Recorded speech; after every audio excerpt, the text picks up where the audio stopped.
Welcome back to another vlog. So guys, आज हमारे यहाँ जल गया बॉनफायर, वो भी तसले में, पता नहीं क्यों। सो गाइस, ये जो लकड़ी है ये टूटी हुई कुर्सी है और इसमें पेपर भी फूका हुआ है। इसका मतलब ये पूरा पॉल्यूशन फ्री है। देखो गाइस, कहीं भी पॉल्यूशन नहीं होगा। सो गाइस,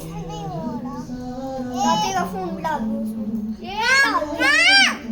सो गाइस, दो दिन बाद मनाली का व्लॉग आने वाला है। सो अगर आपको वो व्लॉग देखना है तो लाइक करो, शेयर करो, सब्सक्राइब करो। आज के लिए इतना ही, मिलेंगे अगले शॉर्ट में।